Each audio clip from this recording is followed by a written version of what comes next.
Good morning, good afternoon to some of you. I am Winston A. Marshall. Once again, Mr. Kristian Harloff cannot be here today. That's the problem with him producing as many different pieces of content and or channels that he sometimes has to take time away. Um, that being said, obviously, that means that myself and the young Jean will be in charge of making sure things are going smoothly today, including talking about Superman has changed some things because of test screenings, and Keanu's unhappy with Constantine too. That sounds quite crazy. We even have an Oscar-nominated actress joining the Lantern show.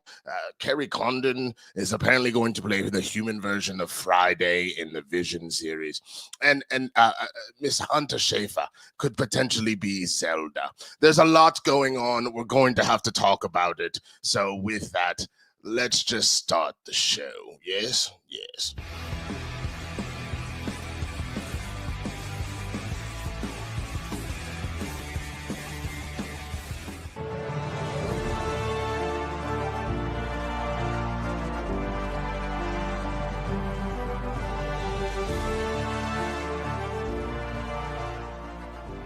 Capes and cows, we are back indeed. And with that, I must say, fair morrow to you, young Chandra. How are you, sir? How is life treating you?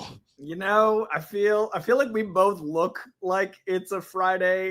No, it looks like a Saturday morning. We're both like bedraggled. I just this week was brutal, man. Just volume. It's been a good week, but I've just done too much. So wow. I'm just so proud of both of us for showing up. We're here. We're doing our best. I'm really trying, man. That cough, that is the cough of somebody who, I've God, dude, I've seen it this week. Like, if I'll be honest with you, like yesterday was Kristen's birthday, and we had a great time, and she seemed to really enjoy herself. And I think one of the one things that her birthday is always so close to Memorial Day that she really never celebrated a lot growing up. So it becomes like my pride and joy to like Make let up for her loss. enjoy her birthday. And she even said it yesterday. She goes, "Thank you for like getting me to the place where I genuinely enjoy the day. It like fills me so much, man." And I needed that because I don't know about you, man. Like you said, it's been a rough week. It's a lot. It's just a high volume. It's just too much, man. I bit off more than I could chew about 4 months ago, and I'm still chewing. And I just like too much. My jaw hurts. I cut that out. I know it's gonna get used somewhere. I'm just That's tired. that though. Someone is definitely gonna use Someone's that. already put that on some forum, but it's the internet. But yeah, things are good. I'm just real tired. And when you opened the screen like 5 minutes ago for us to start, I was like, "Oh, Winston looks like me. Good, we're done." At least we're on a level playing field. That's the important part, right? So, all right, well, let's get into the reason for the season why y'all are here, man. Oh yeah, I gotta share the story that we're gonna look at. I should probably, you see what I'm saying? Like, I'm doing my best, y'all. I really am. All right, so here we go. Ooh, let me close Slack because work is gonna try and DM me this whole time, and I don't need that. There's rumor right now that Superman has made a huge change. How do we? That's really small. Hold on. There's got to be another one here. No. No, that's fine. You could hide your face there. Okay, so there's a rumor that Superman's made huge changes following test screenings, and James Gunn is apparently clashing with HBO execs. There's Josh Wilding, a comic book movie. It's easy to forget that test screenings aren't necessarily an indication of a movie's quality. They frequently feature unfinished effects, and the feedback from test audiences is used to improve an upcoming blockbuster. Still, a lot can be gleaned from these screenings, and in the case of Superman, we've been hearing mixed things for a while. That might be for clicks and social interactions, of course, but may explain recent reports about a second composer working on the movie. There's also been chatter online about big changes being made in the editing room. Talking on the hot mic, insider Jeff Schneider, trying to do my best Christian impression, said that it sounded like DC Studios is playing it a little safe with Superman, revealing that he's heard the movie originally had the action playing out over each day of the week in an episodic structure. Other recent reports have alluded to this, and it's not working, so scrapping the concept might be best. Still, Gunn deserves credit for attempting something different. Then again, when so much hinges on Superman, playing it safe and delivering a four-quadrant blockbuster that helps redeem the DC brand is undoubtedly best for business. Other updates were few and far between, though Snyder and co-host John Roca did speculate that the Batman star Colin Farrell could be a contender for Brainiac after potentially missing out on Sergeant Rock following its delay. The most interesting tidbit came when Snyder said he'd heard that HBO is blocking Gunn's ideas for TV shows. The cable network is used to operating with a certain level of autonomy and seemingly hasn't responded well to having a state of DCU projects like Lanterns, Waller, and Booster Gold forced on it. This possibly goes some way in explaining why Peacemaker is set to remain a Max original series heading into season 2, as we'd previously heard that all DCU TV shows were HBO bound. The cable network is typically associated with prestige fare and was hands-on with Watchmen, and to a lesser extent, The Penguin. Hardly a surprise that HBO has concerns about diluting its brand with superhero fare, meaning HBO Max seems like the most likely destination for the DCU.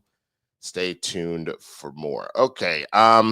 Obviously, Coy, talk about as much as you can. We don't want to, I don't know how much of this you know or anything like that, but whatever you feel comfortable. But you hear this, and let's talk about first the potential switching up. So it sounded like there was a days of the week sort of thing going on, and then now it is not that. It sounds like it's just going to be kind of cut and dry. Does that sound like a good thing to you? Would you have liked to see the creativity yourself? Where do you stand on all that? I mean, I think it is something I haven't heard before. So the grain of salt that I have is that I can say that I don't know about anything being changed from test screenings personally. That I can say. I can also say that it is something that sounds like a cool idea that I'm curious of. I don't know, the experience of audiences, and I don't know how much you weigh on, broad strokes versus specificity. Changing artistic vision for people's opinion is tricky because it is someone's vision to put something out, but it is also show business. So it is, how that's received is important. But at the same time, I just, for my own sake, I do want to say, we've heard so much about these test screenings that has been so unsubstantiated so far that I don't know. I don't know how true this could be, because it is one of those things that's this sounds like a thing that could or could not have happened. So I will say my response to this news is I miss news. There's never been more superhero stuff, and I don't know why everything is let's talk about rumors. Let's talk about I feel like everything is the rumor is, and it's yeah, but what about the casting things that have happened? What about the actual box office of Thunderbolts? What about the actual I miss the internet was a mistake. I miss news. Yeah, I mean the internet was a mistake. Yeah, I look, even though we make our money on it, I agree. I a lot of times I wake up cost, Winston? At what cost? I wake up thinking that a lot. I'm gonna be really real with you. And the funny thing is it's just it's from the standpoint of the internet has got to this place where people get bored if you don't give them something new. It is a continuous dance monkey dance. It's those fucking high schoolers. Sorry, kids show. I'll be the only one. That back in the day would go to Cold Stone with a whole bunch of pennies and would just keep dropping a fucking. That's the last one. Would keep dropping a penny in and make them just sing over and over and over and over and over again. And a lot of times that feels like what we're doing now with the whole internet movie sphere, and not just the movie sphere, just with the news cycles. It's like what's next, go. Yeah. And we can't sit on anything for a while, be patient for anything. We gotta and so yeah, I mean, I still stand a month, and I feel like it's been a year of people saying that there's been test screenings and that test screenings were amazing or they were awful or blah, blah, and it's all it's out in a month. We could talk about things that are actually provable. And what sucks is I know me saying that is just gonna be people yeah, because of DC Studios. But the problem is I want to be excited about something for Marvel's sake, for DC's sake, for Image's sake. I don't want to hear about test screenings for Fantastic Four either.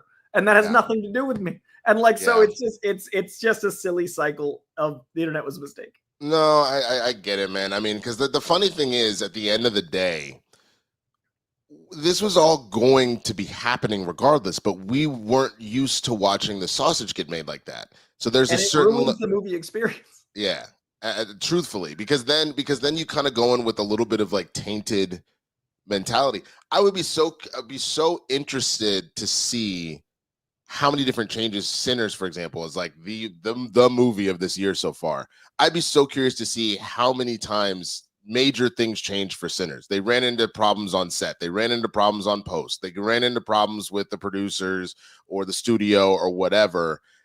And yet it came out a masterpiece. So like there's a certain level of like, just let the cooks cook, man. You know what I'm saying? Like Downey Jr. not only improvised most of Iron Man 1, but then from Iron Man 1 all the way to Endgame, they added the Endgame snap and I Am Iron Man like weeks out from the film being released. Right. It wasn't the original ending.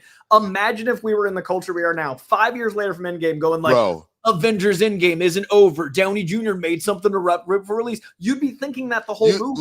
Literally, the rumor would be Robert Downey Jr. hates previous ending, comes up with his own, and filmed, then it's rumor on set. Weeks out, reshoots immediate, like or like trouble on set, actors making up lines, like, or we see the movie, like what about that? Because now I can tell you right now, honestly, I have not seen the complete Superman movie. I've not seen Superman. Now there's going to be a part of my brain, consciously or subconsciously, it's like, I wonder if, and like that's not fun. That's not a movie. That's I don't know, man. Yeah.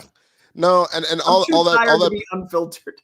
Yeah, no, all that being said, is to that fact that, like, look, again, it's part of what we do for a living is to kind of talk about this kind of stuff. It is what it is, and it seems weird for us to be like, wow, I hate it so much. But like there's a level of it can be hard to then enjoy the movies when we see so much of behind the scenes. But we want to know what you think. Let us know in the comments if you agree with that one way or the other. And then the other major part of this story that we were talking about here, so this idea that HBO is really pushing back on allowing Gunn to put stuff on there and keeping stuff as max content.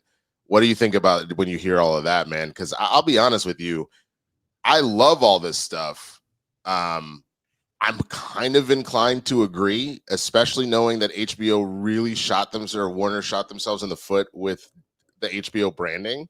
And I think that there is a level of, unless you are talking about a Penguin or you would hope all of these shows are that level of good. But the idea of having some like 6, 7, 8, 9 superhero shows on HBO seems off to me personally. But what do you think, Ben? I mean, I think that it is a matter of quality of anything. I think that no matter what, a network should acquire things that they want to be part of their brand. So I'm of the mind that, when it's done, then you have a process of where it goes. Like, I think there are other things, though, where like if you're developing a show for a network, that's different. So like if say, one of these shows is being developed to be on HBO, that's the conversation. I don't know if anything is default. I don't know the lawyer side of things. I don't know the production side of things, but I would assume when you're making something, the conversation comes up in during production and in post-production. So I don't know how substantial these rumors are either. And I honestly, like, speaking to what you just said about like this being part of the job, I think our job also being about like giving our opinion is to say that seeing how the sausage is made ruins the eating experience. So like, even though our job is to discuss it, I consider the job to be discussed, like discussing pre-production and casting, discussing, what's happening on set that they've officially released, discussing what the finished product is and the impact on the culture. Like all of those things is the discussion. If the news becomes, these are the rumors, I think it's our job to say our opinion on rumors is bollocks. So like, I think that we shouldn't know, in my opinion, how much is behind the scenes about Disney and Disney Plus and Miramax. And like, if these details and minutia people are interested in, they could read the trades. But like, is the average viewer curious about negotiations between HBO and Warner Brothers, between Disney Plus and Disney? Like, is that as exciting as Jocasta being cast? Is that as exciting as, being curious about Thunderbolts underperforming by like 100 million, what that means for the culture of people attending these movies? Like, to me, the conversation becomes like, we need to discuss whether or not it should be news. I think our job as newsmen of the internet is to decide whether or not we should discuss that as news. Newsmen of the internet. That's hilarious. That is definitely not a way that I've referred to myself, but I will start to from now on. Yes, we need shirts. Newsmen of the internet. I'm a newsman of the internet. But yeah, man, we want to know what y'all think. I actually thought that this was kind of an interesting point. MK Songbird says, it's insane to see that the minutia of filmmaking has become what is dominating film discussion. Also allows for bad faith grifters to set their narrative months before a movie's release through rage bait. I kind of agree with that too, knowing that is the main grift, is to hate, like to pretend like it's the player haters ball and you just going off on everybody. It does unfortunately open a door. Sorry, I totally interrupted you. My bad. You're good. I just said it definitely opens a door. Yeah, I was going to change it off your first sentence there. I think the issue becomes like, these are two stories, right? One story is this theoretical edit because of fan reactions. And the second story is this theoretical HBO blocking certain things. In both of those stories, the good that can come out of the first one is they're invested in the fans' perspective, but all of the negative is way more of an active fuel for clicks. And the good that can come out of the second one is HBO wants to preserve HBO, but then all the negative is the implication that stuff isn't worthy of that. So all of these rumors are framed in such a way, like the internet is, like conversations and clickbait is to frame them mostly negatively. So that becomes the discourse. So I just think that's why the minutia feels so negative, is because it's framed negatively. And I think a lot of times, knowing how things are done, we're not meant to see below the iceberg. We're meant to see the art. So I like to talk about the art. No, I am right there with you, man. I also prefer to see the art, and Lord knows I see the art a lot better when I've got some solid, some of that good bean water juice in my system, man. And let's talk about the highest quality stuff we got, man. Check this out from Trade Coffee. I've really been making fitness a priority lately. Factor first, then Trade Coffee. I've really been making fitness a priority lately, and I want to make sure that my nutrition is part of that. So I've been getting Factor, man. And Factor has chef-made gourmet meals that make eating pretty easy. They're dietitian approved, and they're ready to heat in 2 minutes, so you can fuel up right then and there, no matter what life throws at you. The great thing about Factor, it arrives fresh and it's fully prepared. It's perfect for any active, busy lifestyle. I can tell you it's been an absolute lifestyle changer for me. It's got over 40 options across 8 dietary performances on the menu each week. It's easy to pick meals tailored to your goals. Factor can help you feel your best all day long with wholesome smoothies, breakfast, grab-and-go snacks, and more add-ons. You can reach your goals this year with ingredients you can trust and convenience that can't be beat. So you want to eat smart with Factor. You get started at factormeals.com/factorpodcast and use the code Factor Podcast to get 50% off your first box plus free shipping. That is code Factor Podcast at factormeals.com/Factor Podcast to get 50% off plus free shipping on your first box. Factor. I'm always excited to talk about Trade Coffee. Coffee's not just a drink. Honestly, it's like a ritual. It's a lifeline. It's the bridge between when you're half asleep and you're ready to just conquer the day. I know it is for me. And if it is that essential, why do you want to settle for anything less than extraordinary? That's where Trade comes in. I love Trade so much. It is part of my routine every morning. It is the #1 U.S. coffee destination. It brings you fresh coffee from over 50 of the country's top roasters. Trade's prices are on par with grocery store brands, but the quality, though, it's for me, it's next level. Plus, you are supporting local roasters. It really is a win-win. And if you're headed out on summer vacation with Trade subscription flexibility, you can pause it, you can shift delivery when you're away, and resume when you're home, ensuring that you're going to get the coffee. I swear by Trade Coffee, guys. You know I do. If you've been watching my show long enough, you know that I can't shut up about Trade Coffee. I love them. I love the different qualities. I love the quantity. I love the taste.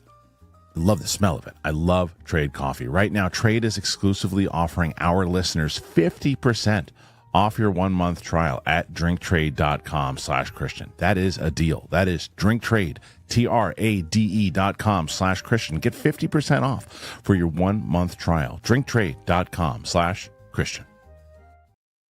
Thank you so much to Factor and Trade. Y'all, you know that obviously we only put stuff on here that we really rocks with. Coy has been one of the biggest advocates for Trade Coffee, man. I mean, you know how I that don't goes. do these 82 jobs without it. I mean, that's real talk, man. I'm going to go ahead and just throw a little extra promo that I don't do without my magic mind. Like, I had to take mine today. I need this. Lord Jesus. You already know. So hold on. Oh, what up, Spidey Cat? How you doing, man? He doesn't make it without his trade coffee or magic mind. He also looks like he needs his trade coffee and his magic mind. That's some real. That's some real ish. Look alike, even in tiredness.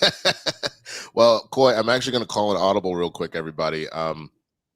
We have a story that Kristian sent me, dropped yesterday, but he just found it, and we want to talk about it. Apparently, there is a report that Disney, specifically Iger, is upset with the 2026 movie slate. And this is from the Direct. We're looking at Matthew Goldenberg. Disney CEO Bob Iger is reportedly displeased with Marvel Studios' dearth of scheduled theatrical releases for 2026. While it might seem impossible for Marvel to get at least one more movie into theaters within roughly the next 18 months, there are ways that the Kevin Feige-led subsidiary could still lure ticket buyers between now and the release of Avengers Doomsday. Doomsday, the first big screen Avengers adventure in 7 years and the fifth Avengers film overall, was recently delayed from May 1st, 2026 to December 18th, 2026. Just a day later, two other unnamed MCU movies were removed from their respective release dates of February 13th, 2026 and November 6th, 2026. This leaves just one other movie besides Doomsday on Marvel Studios' docket for the next year, Spider-Man Brand New Day, currently scheduled to swing into theaters on July 31st, 2026. According to the Insider, this lack of output has severely vexed Bob Iger, the CEO of Disney, especially because Brand New Day, like all MCU Spider-Man movies, is a co-production with Sony and thus offers Disney a greatly diminished share of the box office. Even given the substantial amount of time it takes to produce an MCU movie, Marvel Studios isn't completely bereft of options for wooing fans to theaters next year. There are at least two ways Feige and team could still save 2026. Anniversary screenings of beloved MCU hits with special footage. That's actually not a terrible idea. I'm into that, man. I'd be there. Yeah, especially if there were ones you didn't get to see in IMAX or something like that. This past April, Disney discovered that audiences are willing to pay to see older franchise offerings on the big screen. The 20th anniversary re-release of Revenge of the Sith opened to a staggering 42.2 million worldwide. There's no reason Marvel couldn't follow suit. They have a myriad of fan-favorite films celebrating big anniversaries in 2026. Thor and Captain America, the first Avenger, both turned 15. Captain America Civil War and Doctor Strange both turned 10, as does the original Deadpool, a Fox production now owned by Disney. Although all these movies are currently available for streaming on Disney+, so is Revenge of the Sith. Audiences will pay premium prices for a premiere experience. This might be especially true if Marvel Studios were to include special footage with these screenings. And that could come in several forms, such as expanded cuts into which deleted scenes have been reinserted, similar to what Sony did with Spider-Man No Way Home. Behind-the-scenes bonus material that plays before or after the movie, similar to what Marvel did with Avengers Endgame. I definitely went back like a second and third time to watch those.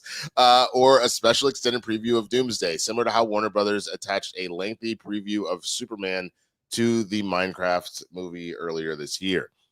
It's not hard to imagine that Marvel fans would be enticed by these kinds of bonuses, especially if they are otherwise starved for new superheroics. Rethink new Disney Plus shows as theatrical MCU releases.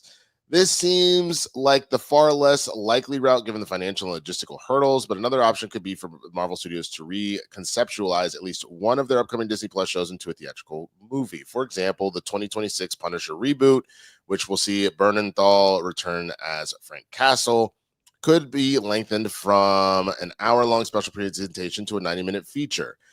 Conversely, Wonder Man, which stars Yahya Abdul-Mateen II as actor turned superhero Simon Williams, could potentially be partially reshot and re-edited to accommodate a more theater-friendly runtime. The program will consist of 8 30-minute long episodes and is currently scheduled to debut in December of this year. Well, fans wait to see how Marvel Studios will choose to beef up their slate for 26. They could take comfort in knowing that the next chapter in the MCU, the heavily anticipated Fantastic Four First Steps, hits theaters in about a month. Okay. So yeah, Coy, What do you think, man? I find it interesting because Iger comes in and goes, "No, this is too much. It's a 50 of these, it's 40 of those. I don't want any of that. I want to trim it down. Give me like just a couple. I don't want anything other than that." And now he's like, "What the fuck is this?" Not enough. More days. More. I am on what this is the problem with me being hungover. It's really hard to rein it in. That was 3 or 4. I mean, frankly, we're at a yellow dollar sign at best. Ah, God, he's gonna be so mad. Okay, I'm never gonna be allowed to host again. They don't want to not swear. I apologize to all the parents that are listening to this with their kids on the way. That being said, swearing, it's for everyone. Yeah, I know. But but that being said, man, I mean, what do you think? Like, this feels like we're being kind of yanked back and forth. So what do you think about this idea now that it's like, well, now it's not enough? I think the re-release idea is strong. I mean, I think the problem is production costs and then having to pay for marketing is 2 sets of costs, right? If you're trying to stop the hemorrhaging and if you're trying to find that, cost offset and keep the brand and spirit alive, re-releases do that. Like I saw all of the Spider-Man movies back in theaters again. Like that was a lovely time. I love anniversary screenings. I just saw The Matrix at Cosm. Do you know what Cosm is, Winston? No. So the Sphere in Vegas? Yeah. They built a Sphere in LA. It's not as big, but they built a Sphere Dome Theater in downtown. It's right next to SoFi. It's in Inglewood. And they played The Matrix, but they add tons of special effects to the sides, making it a 3D immersive experience. So like when he gets arrested by the Smiths the first time and there's all the cops in the opening, there's blue and red flashing lights and the whole city's around you. When you go into the program, it's all white and then you dive through all the guns and stuff. It's insane. But like, you do specialty stuff to re-release. You add deleted scenes. You add special features. That's going to cost you a lot less than a whole new movie. And you market it as a re-release. That's going to help keep the brand alive and keep the spirit. So I think that's a great idea. I was trying to get basically I hosted a lot of 22 on the road to Endgame, the marathon that led to Endgame at the El Capitan, like at their theater. They did a full marathon.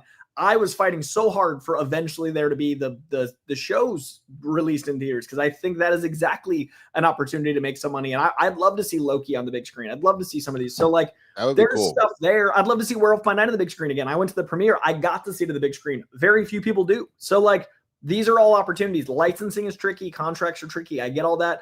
But it's probably still cheaper than making a whole movie. So I think it's a good move. No, I agree. I think the re-release is a good way to go. And I genuinely think that what you tipped your hat to, I think specifically start with releasing the Disney Plus shows that hit in theatrical releases. And you can do them in chunks. You can go like the first half of WandaVision, the second half of WandaVision. You know what I mean? So that people aren't like, because they're not going to sit there for hours and hours and hours.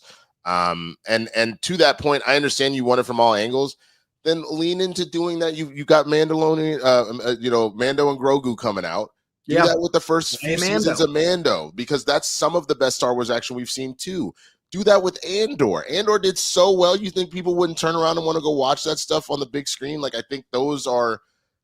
I get that where this is coming from is Iger is probably looking at bottom line and knowing that he came back to right the ship and then disappear again. I'm sure that there's a level of like, I don't know. Then let's do something else. I get this is your big cash cow. This is your biggest one. I also lean into if there was ever a time to go look for that young hot director and that money you wanted to make more of those $10 million, those $5 million movies, and just go let that cook. You caught it. You caught it in real time. But to that point, I think the re-release is the way to go, especially allowing those shows that did well to have their time in the sun. I think that would be your best bet here.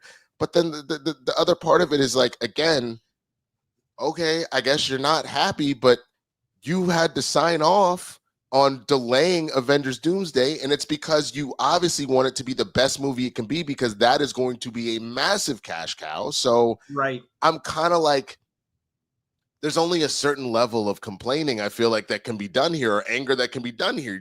You are the boss. You are the reason we are in this position. It's also like you knew what the slate was when you got back into the job. So like you being upset about it is one, again, there's another rumor, who knows. But it's also like what were the actions taken when you knew this going forward? Like, is it something that is fair to be upset about in the spot? But there's also stuff that isn't coming out when it was scheduled, like Blade. Like, that is something you probably were accounting for. You were probably assuming certain movies that were, War Machine, stuff that was supposed to exist. So I think it's just going to be a rough patch there is rough patches in comics where things aren't flowing well. Then you look back and you're like, oh, we're through that. Things are good again. I think we're just entering a new era where hopefully with Fantastic Four, people show up again, because I think Thunderbolts was the quality people have been demanding, but people didn't show up in the quantity that was required. I hope Fantastic Four is both quality and quantity for Marvel. No, absolutely. I mean, dude, I certainly hope that. And I know there were rumors that the post credits leaked online, and apparently people were like, oh my God, like they're actually losing their mind over it. And I was like, badly? In a good way. Okay. They were like, no, this changes everything. This is cooking. And I was like, okay, like the funny thing was that got more news because there was definitely news about how the movie worked really well, but there are definitely issues like that. Those were the three things I heard. I was like, here are the things that work. Galactus being the main one, which makes me incredibly happy. They're like, it's like he got ripped out of the page. He is terrifying. He clearly is like a force of nature type situation. They got it right. That has been said. There was some bad stuff. I don't remember a lot of it. I think it was kind of some of the dynamics throughout the film and some of the pacing. Who knows if that gets tweaked a little bit. But then the last thing that was talked about were the post-credit scenes and how they were like, bro, we are ready. Well, let's go. Like, that is what I have heard. So I am excited for that. That should hopefully keep us going into stuff. But yeah, I think other than that, like I saw someone in the comments go, how do you even do, okay, you split it at the season up. How do you pay for multiple tickets? I was like, I mean, you got to think about it the same way you would think about going to a movie. When you went to, say, for example, Infinity War and Endgame, I mean, you sat through 2-3 hour movies, but like, think of it that way. Those were technically shot as one film. That is one giant film that they broke up for obvious reasons. It'd be the same thing. So it literally would be, okay, cool. You're going to see, WandaVision, what was it, like 9 episodes? You're going to see like 1 through 4 and then 5 through 9 or whatever. Logically, time-wise, that makes sense. Wherever that cut makes sense. I think you would just do something like that. And if you want to charge a little less, I don't know if they charge less for Revenge of the Sith or they charge a full price ticket. I think it was full price. And like Reloaded and Revolutions, Matrix 2 and 3 were shot together and released like 3-4 months apart. I think it'd be the people that want to go see it in theaters can pay for it. I would also do like, I know sometimes special presentations are excluded from A-list. I think these should be included so that way they can get some box office from those clicks. Like, I think re-releases should be included. I get that like UFC fights aren't included because that's pay-per-view. But I think they should open up certain things like re-releases to A-list. I have always said that what Disney should have done a long time ago, especially knowing there was a point in time where they were talking about buying some of like these movie theaters, which you get into monopoly territory, which is I think what stopped them. But you have enough of a relationship with these theaters. They need to do something along the lines of, if you were a Disney Plus subscriber, and maybe it's a combo. If you're a Disney Plus subscriber and you're an A-list member, then you get either all the special presentations that you can just go to. But I was saying, if you were a Disney Plus subscriber, you should get a situation where, depending on what tier you're paying for, you get X amount of tickets to go see the Disney movies if they're out on the big screen.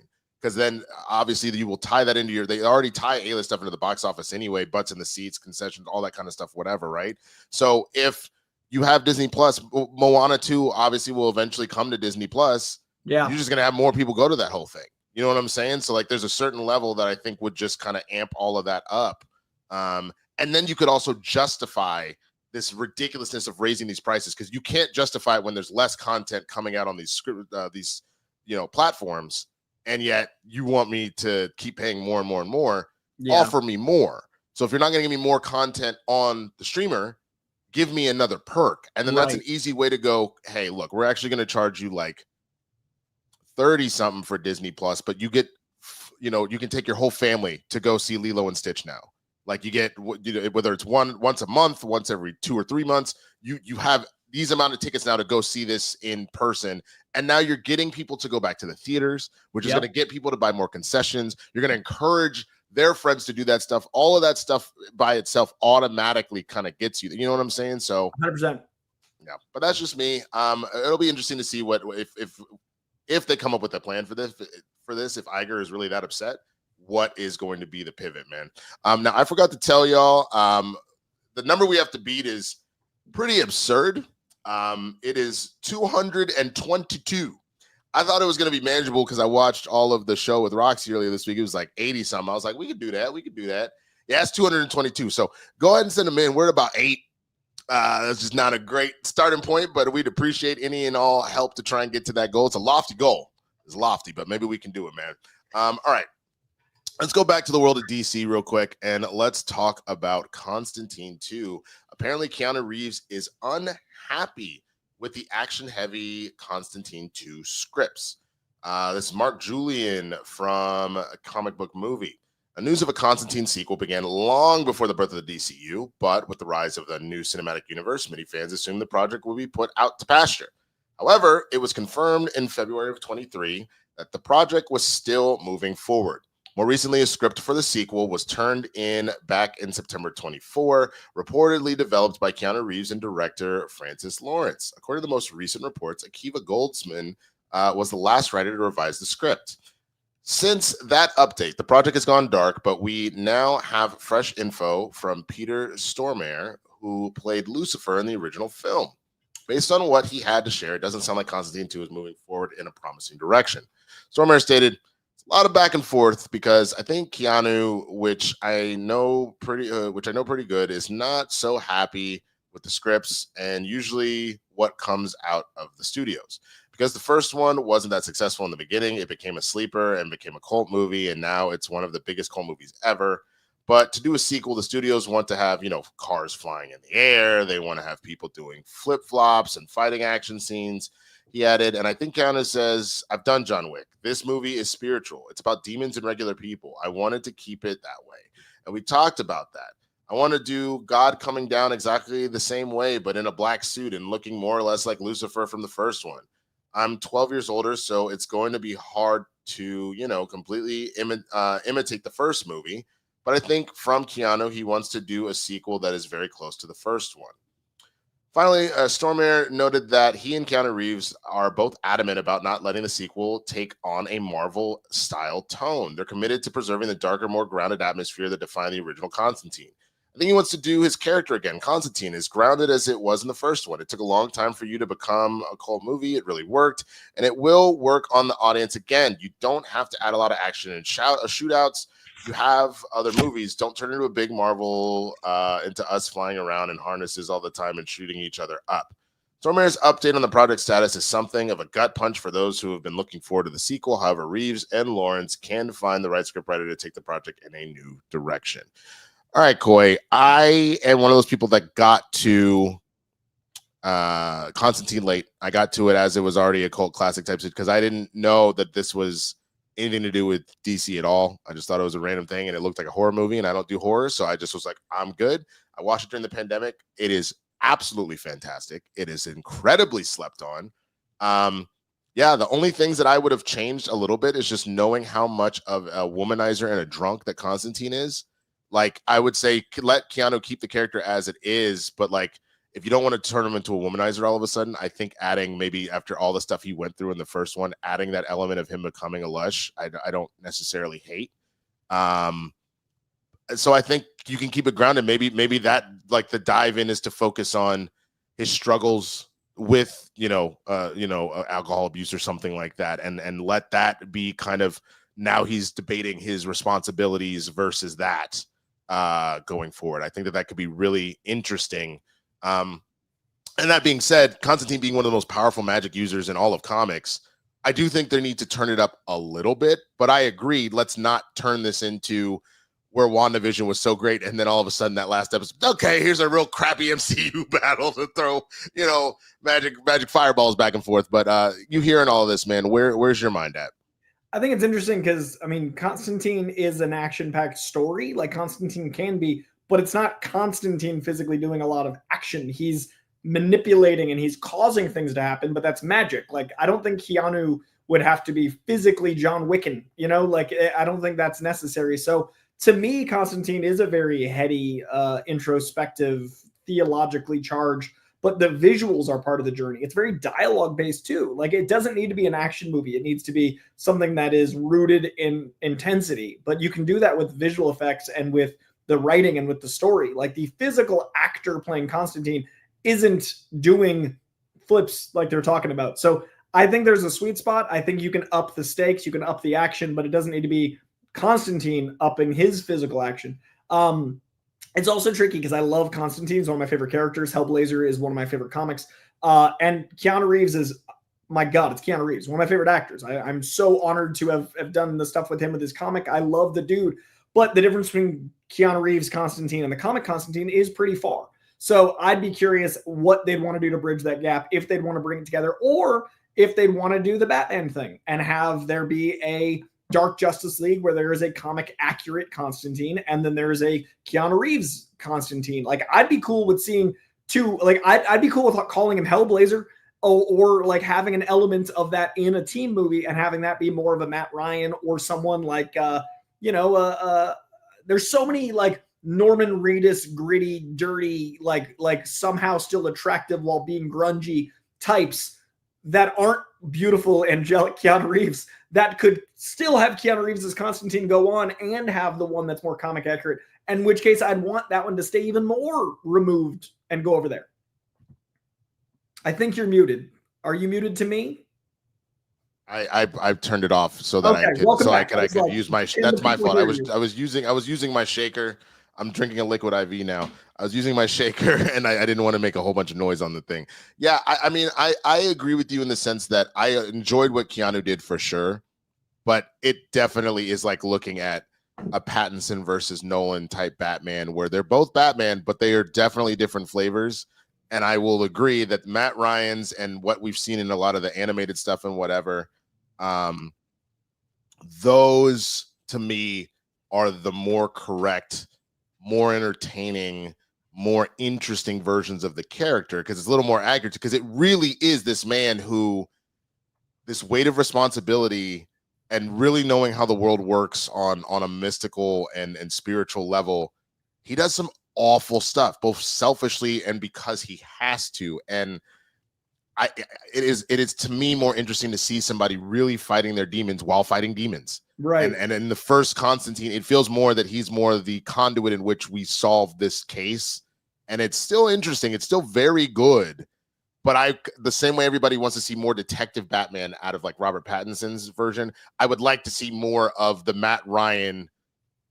This is a damaged man trying to save the world, and not because he necessarily wants to, but something gets pulled out of him to do so. And again, I know there's some of that in the movie, but not to the level of like, you asshat, in the way that we saw Downey Jr. at the beginning, because again, that Tony is very full of himself. He is a drunk at times. He is a womanizer. Like, you know, I'm not saying you have to go whatever, but there's something interesting about this broken person finding themselves that is missing right now from the character, in my opinion. Now, again, I haven't seen this movie since 2020, so maybe I need to revisit it, and there's more of that than I remember. But to my knowledge, I just remember that big divide between what Matt Ryan and what we've seen in animated versions of Constantine and in the books than what we got out of Keanu. I also think there's an opportunity to bridge the gap because it's been so long. This movie's been 15 years that you could make him much more like the comic by not having it be an action movie. Like, you could have Keanu be more like the comic. But again, if you want to make this a sequel to the first movie, there is an opportunity because the character's so, broad to do two things. So Either way, I agree with these quotes. Either way, I think Peter Stormare's right. I think he's exceptional. I love that role and that performance from Peter Stormare. But I don't want this to feel like a Marvel movie. I want it to feel like a Hellblazer movie. Yeah, I totally get that. But we want to know what you think in the comments, man. Let us know. Are you worried hearing that Keanu's not happy with it? Do you want to see a different version of Constantine? Do you want to see Keanu continue to pick it up? You want to see the Batman split? All the stuff we talked about. Let us know in the comments, man. Let's go on to our next story. Let's see. Boom. This right here, Lanterns has reportedly added an Oscar-nominated Love Actually star to play the DCU's Carol Ferris. Josh Wilding is reporting. DC Studios has attracted some exciting talent for the DCU, though it could do with a few more A-listers. Fortunately, Jeff Schneider is reporting today that Laura Linney has joined the cast of Lanterns. Dude, every time a news report comes out about Lanterns, I get more and more geeked out about how ridiculous this show is going to be. The Love Actually star has been the recipient of many awards, including 3 Emmys and 2 Golden Globes. She's also received 3 Academy Award nominations. Who is Lenny playing? Snyder isn't sure. However, Kyle Chandler's 59 and Lenny is 61. Taking that into account, it would make sense for her to take on the role of Carol Ferris, the love of Hal Jordan's life, and the superhero known as Star Sapphire. And supervillain, right? Didn't she kind of, a lot of times she's usually more hero, but there's times she's been corrupted. Yeah, like, because I was first introduced to her in the original Justice League cartoon, and she was just straight on the Legion of Doom, man. She was just like pissed off all the time. Yeah, there's an antagonism towards Hal that's real specific. But part of that too is because of the warring lanterns, because essentially exactly. she's and that's a different kind of corruption than I don't know how far they're gonna go. Yeah, that'll be interesting. So let's see. We wouldn't be surprised if she's powerless in the DCU unless the red, orange, yellow, blue, indigo, and violet, black, white, and ultraviolet cores from across the emotional spectrum have existed for years. Well, yes, they would have existed for years. We may or may not have been introduced to it in our world, but yes, if I'm not mistaken, isn't that the whole point? Is that the Green Lantern Corps may be the oldest, but they all were there a long time ago. They discovered exactly, and that's what's like exciting about doing something that can grow a mythology like this. Like we barely tapped into it in pop culture. Yeah, exactly. Now, fans have been critical of the decision to cast an older Hal for the Lantern show, arguing that the Green Lantern Corps member needed a younger actor to tell the hero story over several years. Chandler is one hell of a talent, though, and pairing him up with Lenny would not be a bad thing. John Stewart, meanwhile, is expected to be DCU's main Green Lantern.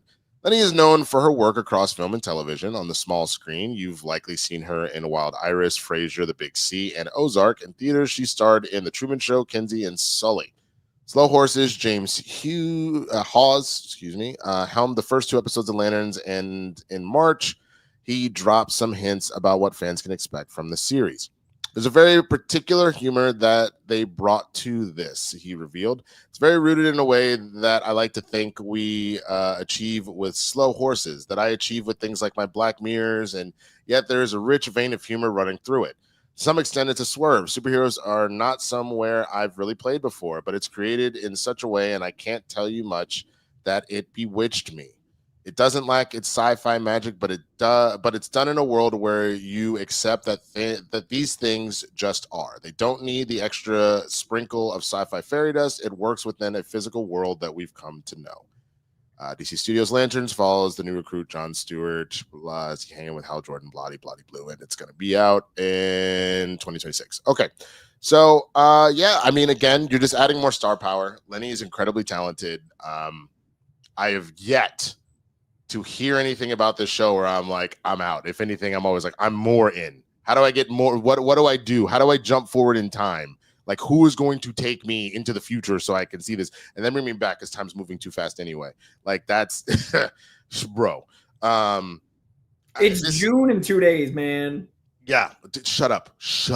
June 2025. Oh God, Rent. Oh God. But yeah, no, it is already June. It's just kind of ridiculous. January took 6 months, and then the last 5 months have been 2 days.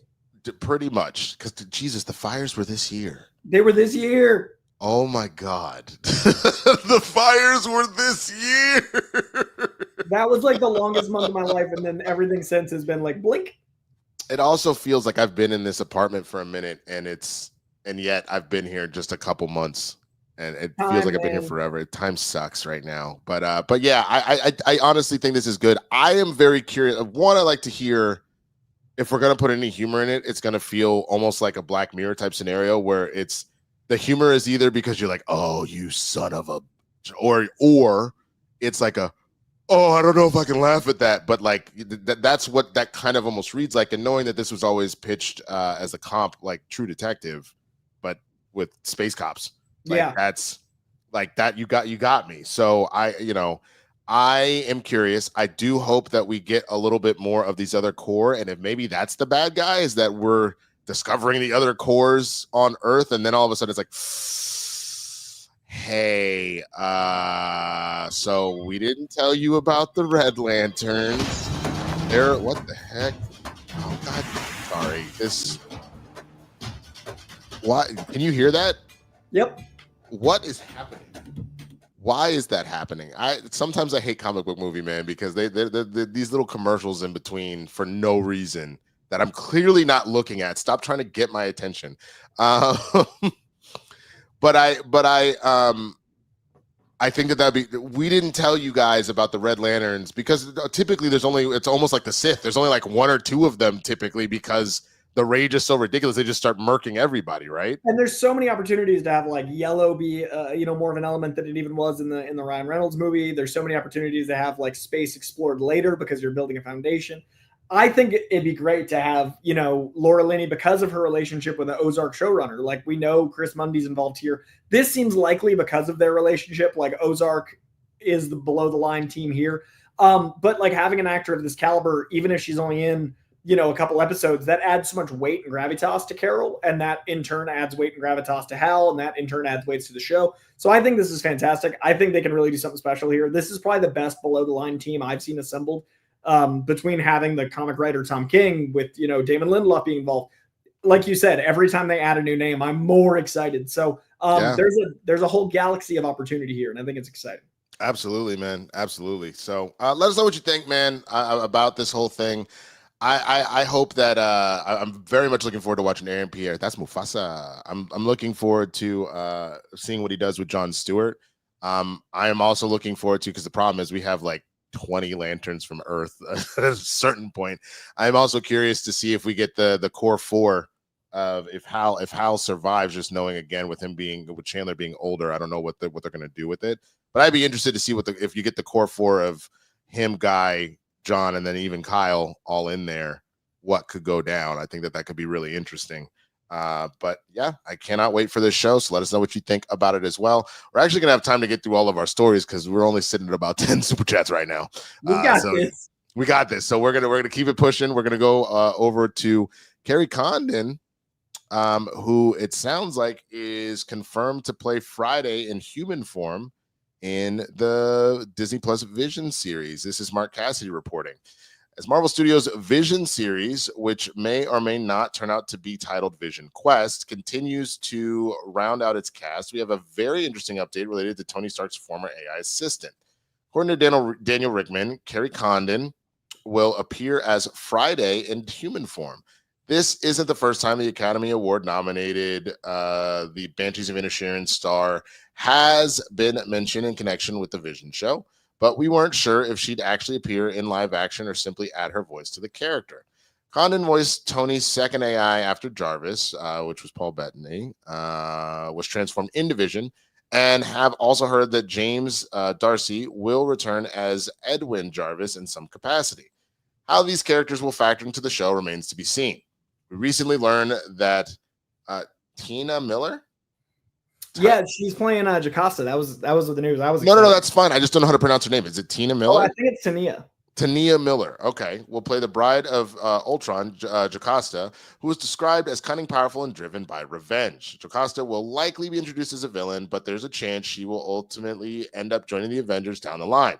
In comics, Jocasta, later known as Jocasta Pym, was created to be Ultron's bride and was given the brainwaves of Janet Van Dyne. It remains to be seen if the character will be given a similar origin for her live-action debut.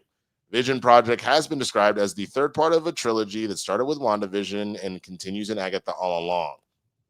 We found out last year that the show has been revamped with Star Trek Picard executive producer Terry Matalas now on board as showrunner. Matalas' work on Picard is said to have greatly impressed the top brass of the studio. Marvel chief Kevin Feige, and About Trekkie, even recently appeared with Matalas on a 2-hour episode of a Star Trek podcast, Inglorious Treksperts. That's hilarious. And in addition to Bettany, Spader is set to reprise his role as Ultron, though it's unclear whether Ultron will be returning as a robot or in human form. There's been no mention of Elizabeth Olsen's potential involvement. The finale revealed that Vision would be spending time over the course of the season, blah, blah, blah, blah, blah, White Vision, Multiverse of Madness, bloody blue. Okay. Yeah, I think similar thing. You're adding a very talented actress. I mean, she obviously already was involved as the voice, so it'll be cool to see her do what Paul did, and kind of get the chance to bring the character fully to life outside of just the voice. I think that's like a fun thing to do. So I'm here for it. I would love for her to get that opportunity to do that. I mean, that's pretty much it. I don't have anything else to say about it, more or less. I don't know about you. Yeah, the actress playing Jocasta is so good in one of Walt Flanagan's shows. I forget which one I saw her in, but like as soon as they announced her, Tania, I got excited because she's like a scene stealer in a show of scene stealers. So her as Jocasta is exciting because that character can go very cheesy very quickly. So someone with that much weight, it reminded me of when they cast James Spader. Like Ultron is so important, and now that they're bringing him back, I'm excited. So having someone with that much weight and like just aura as Jocasta is really exciting. Yeah, no, absolutely, man. I am looking forward to the show though, and I do like this idea of that being a trilogy of shows because both WandaVision and Agatha were fantastic. Well, it's cool because it's WandaVision, so you got the Wanda sequel with Agatha, and now you're getting the Vision sequel with White Vision, and like I think that's a really cool thing of magic and technology, which are two cores of Marvel, and I mean AI is topical, so I think it's gonna be really curious what they attack with it. Absolutely, man. I completely 100% agree. So, but let us know what you think. Are you looking forward to Vision Quest or Vision series or whatever they're calling it? What you think about these new castings? Let us know in the comments, man. All right, we got one more story to cover. This one is going to be covering a little bit of video game news. But Zelda and Lantern, we already talked about Lenny with lanterns, but the Legend of Zelda movie that they're making, the live action, Hunter Schafer, Euphoria, Cuckoo, The Hunger Games Ballad of Songbirds and Snakes, is reportedly being eyed to play Princess Zelda in the live action Legend of Zelda movie at Nintendo and Sony Pictures. Scooper Daniel RPK broke the scoop for the film, which will follow young warrior Link, who is destined to protect the magical kingdom of Hyrule from a ruthless warlord and his forces of darkness who seek an ancient relic. Nintendo's Shigeru Miyamoto and Avid Ari will produce the project, which is being directed by Wes Ball, the Maze Runner, Kingdom of the Planet of the Apes. The film is targeted for a March 27 opening. Speaking of high-profile actress roles, we already talked about Lenny.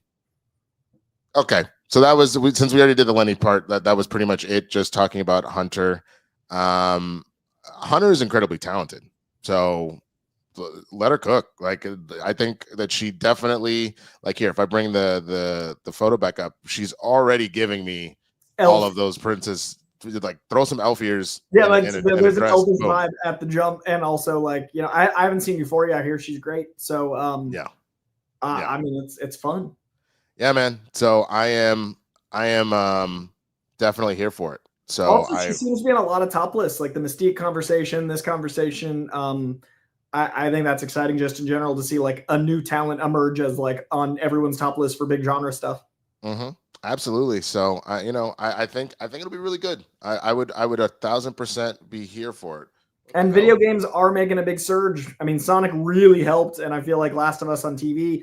I'm excited to see more. I loved Gran Turismo. Doesn't get talked about enough, but like I feel like there's a shift in video game adaptation excellence. Like I feel like we're investing more into it. We're hiring different teams on it. Like I'm a very casual gamer, but these classic games like Gran Turismo and Zelda and stuff, I'm all about seeing get it to Sonic is one of my favorite games, and that trilogy is great. So seeing them get reverence, I'm excited about. Yeah, absolutely, man. But let us know. Are you here for it, man? Are you looking forward to the Legend of Zelda movie? I also find it very funny because the only way that works, Link don't talk, bro. So how that movie gonna work?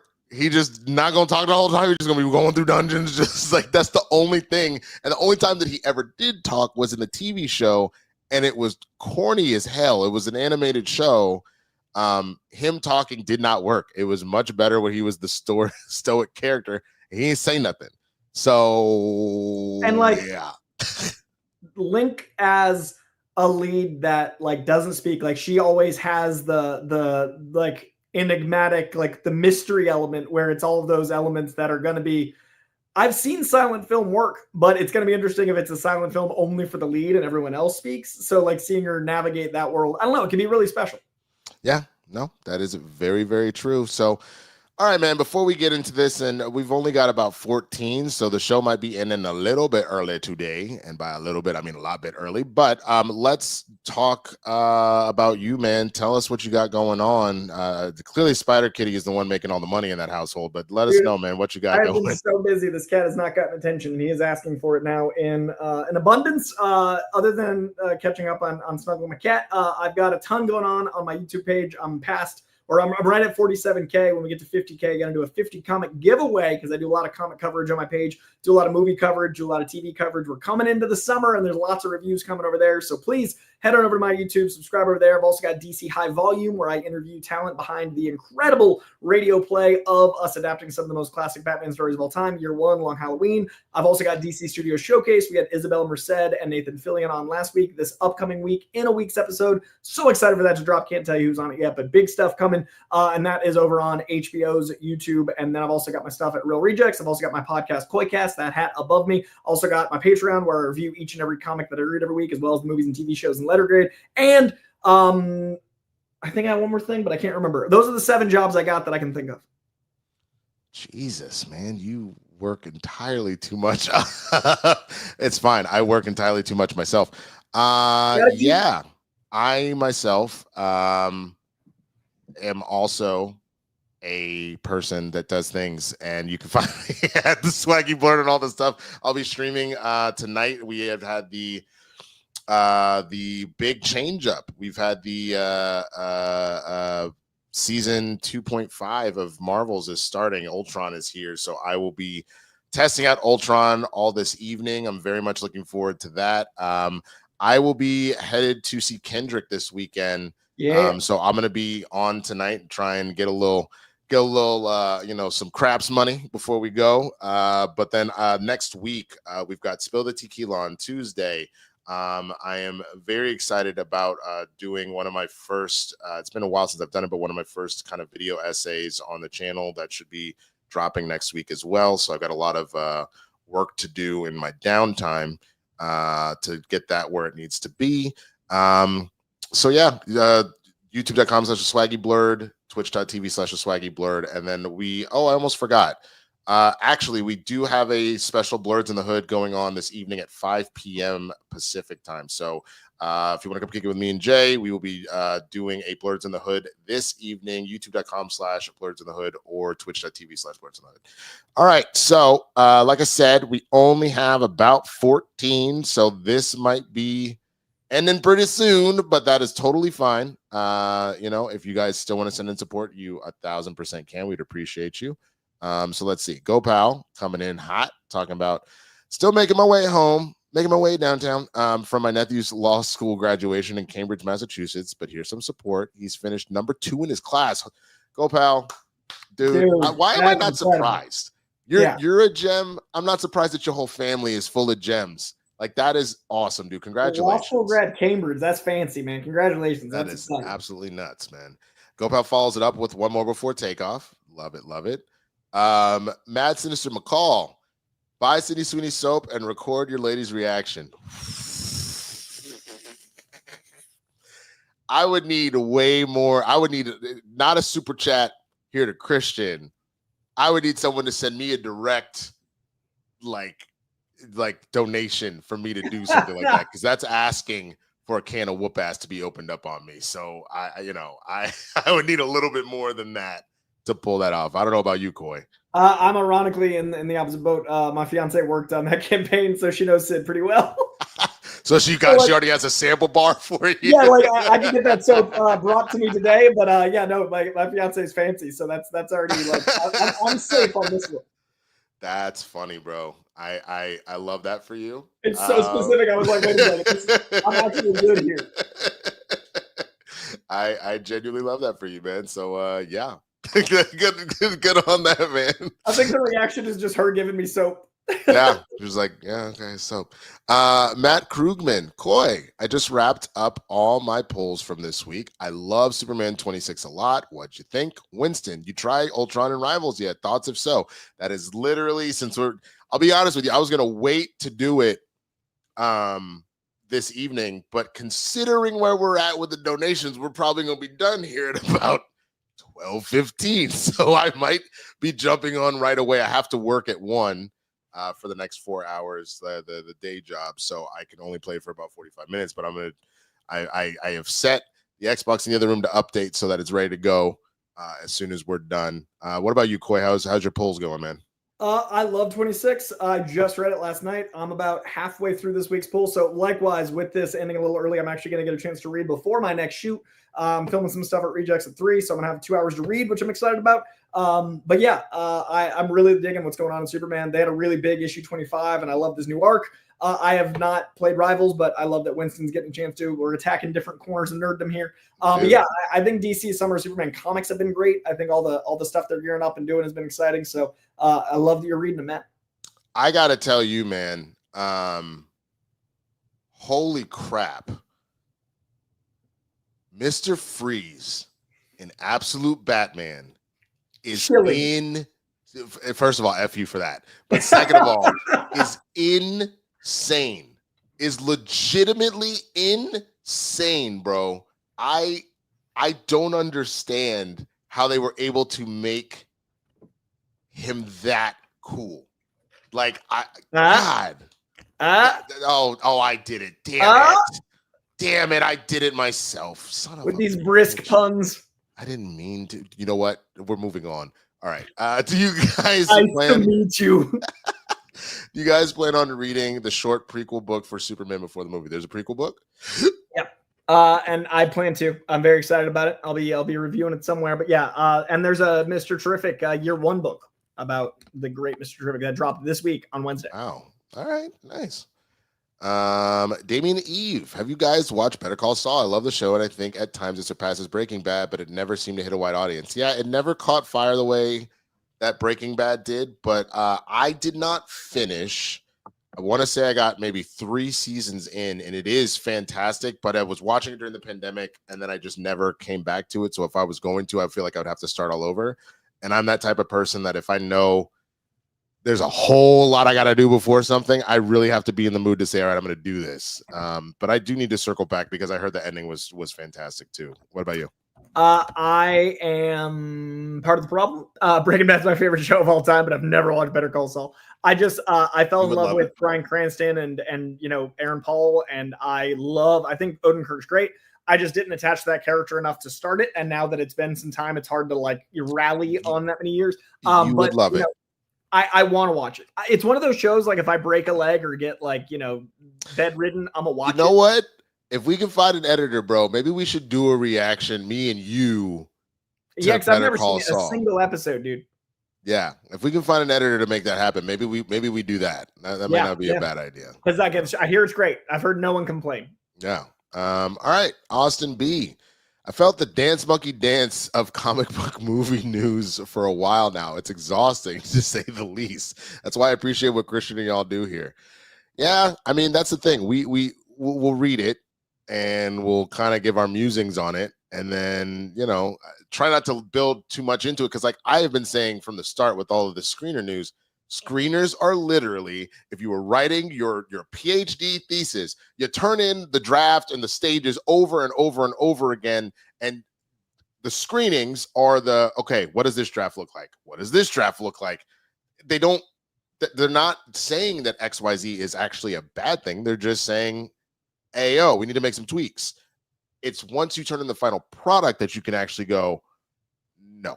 Or yes. When I see the movie, I can give my opinion on it. I also I don't see a movie based on Rotten Tomatoes. I don't see a movie based on reviews unless some reviewer is exactly like me. So this search for news, I do think we try here to do a balance, but the hunt for anything clickable is exhausting. It is. It really, really is. That is for sure, man. That is for sure. Alan Smithy. Releasing old movies in the theater, that's my job. Winding through a print of American Me right now. Had a Big Lebowski print play at a PSH retrospective recently. 35 millimeter rules. That's cool, man. I'm a big film guy. I used to run a projectionist booth. Like I've been the guy lacing stuff before. Yeah, my first job was at a movie theater when I was 14 until I was 20, and that was the theater still had film. So we quickly evolved to digital, but we had like 2 screens still with film, and eventually that went away. But I was at a really cool point where I transitioned from film into digital into even like big print stuff. So I remember I laced the 2 Towers. I think it was either 2 Towers or Return of the King. And we had to get platter extenders because the actual print was so big it didn't fit on the platter. It was wow. Crazy. That's nuts, dude. Damn. I was the last of a type of job. Wow. Mr. I Krappen Ships.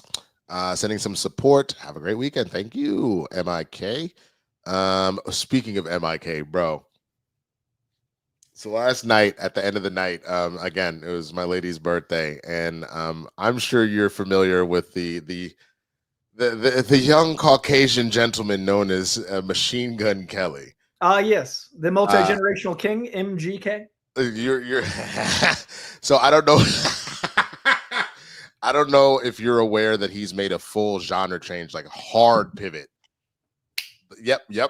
And he had already started to where he was kind of doing the pop punk thing, and now he's gone like full, just like pop, like kind of situation. Kristen wasn't aware really, like she knew he rapped, but she wasn't aware of like the stuff that he was doing before. So I showed her Rap Devil, and I was like, yeah, nah, there's a reason why he gets that Culture Vulture label, and people are like, oh, so now that Eminem bounced you out of hip hop, you just gonna go over here and try and be like, I'm a sad boy, like just. I'm a hot take. I think MGK is like Post Malone, where you find your way in and then you keep experimenting until you find what you want. Like actors, when an actor changes genre, no one's like, oh, they switched it up. I think music should be seen more like acting, where it's like, I'm gonna try this type of movie. And I personally don't like his pop as much as I like his rap. I personally see the pop punk thing as like a transition, and like I listen to it, but I'm not gonna put it on a lot. I love his hip hop. I think Lace Up, I think General Admission, I think about half of Rap Devil's era was great. I love MGK the rapper. I've seen him live 6 times. What? But I'm a huge Wilson fan. I ran into dude on the street. I got my wisdom teeth taken out, and the day I was like in the most pain, like loopy on, I see dude walking down the street, shirt unbuttoned, unmistakable tattoos, walking down the street, and I was like, fucking Machine Gun, am I high or is that Machine Gun Kelly? And so like I go up and we start talking comics because he's a huge comic book guy, and he had just released a comic with I forget the name of the company. They do records and comics as a release. Z2 Comics. Yeah. Combo. So I started talking about his comic, and he was so stoked to talk about like not him, like to have someone come up and be like, I can talk about something but me. And we had like a 25-minute conversation about comic books and culture and evolution. We talked about like Christian Bale and his Batman versus like Pattinson not yet out. Like we had a great talk.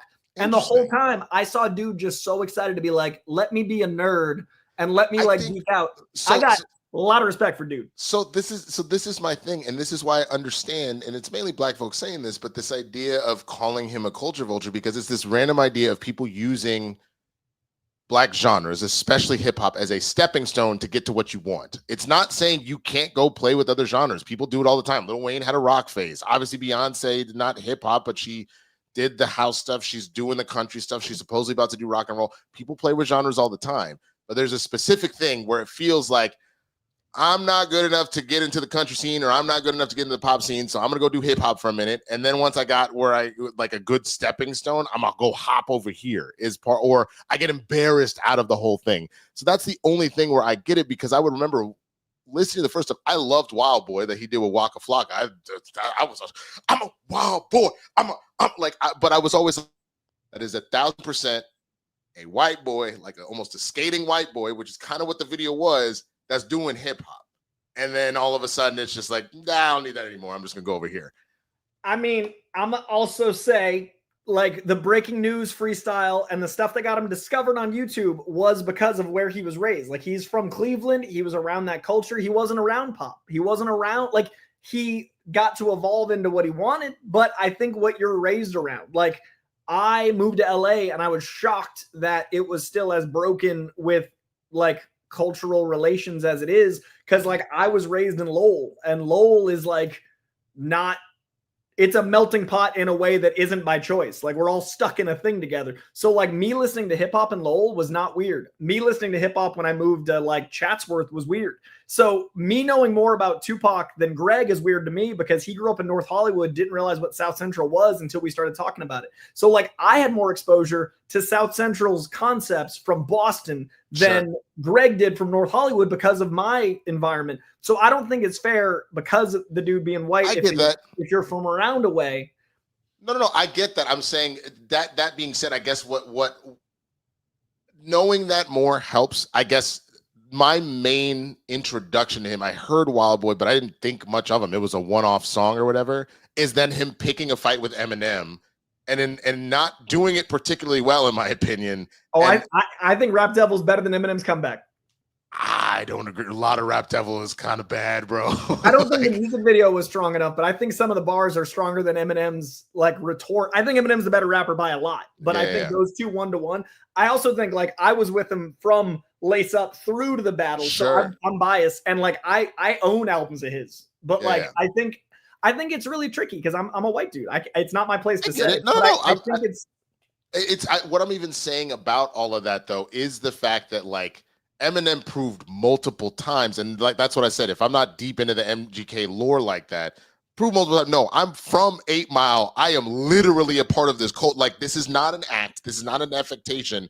So part of what makes it feel a little bit weird is the fact that since he's gone into the genre as it is, and he always read as a white boy, clearly a white boy that's down. If you're rolling with Waka Flocka and Cat Williams is in the Wild Boy video and all this other stuff, you clearly have some cred there where people are effing with you like that. Then all of a sudden it just feels like, were you pretending that because you made such a hard shift? That's kind of the vibe that gets caught up. But I'm coming from a fan perspective, not from the experience. So like that's different. Yeah, dude, man, we went from capes and cows to Nikes and ones and twos. When Kristian's not here, what about white boys in hip hop?